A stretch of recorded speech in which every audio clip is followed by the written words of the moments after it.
In this video, I'll show you how to apply a wood wax finish to achieve a beautiful, durable finish for your wood projects. The first step is to prepare the wood surface.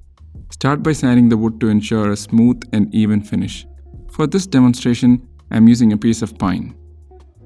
Begin with coarse grit sandpaper to remove any rough spots and gradually move to finer grit sandpaper to achieve a silky smooth surface. To prevent the wood from absorbing too much wax, it's important to raise the grain. You can do this by lightly damping the wood with a wet cloth, allowing it to dry and then sanding it again. Once the wood surface is prepared, you can apply the wax. Using a lint-free cloth or brush, generously apply the paste wax to the surface of the wood in the direction of the grain. Make sure to cover the entire piece evenly. Start with a small amount and gradually build up the layers for a more durable finish. After applying the wax, let it dry.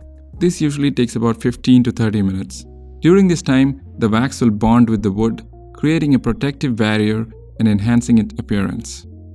To achieve a smoother finish, you can lightly buff the surface with a soft cloth or a buffing pad once the wax is dry. To maintain its beauty and protection, periodically clean the surface with a soft cloth and reapply a thin layer of wax as needed. I hope this video was helpful. Here's a summary for quick reference. First, prepare your wood by sanding it, apply the wood wax in the direction of the grain, and allow the wax to dry.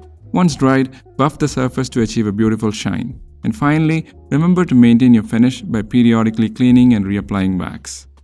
If you found this video helpful, give it a like and subscribe to our channel for more woodworking tutorials. Thank you for watching. See you next time.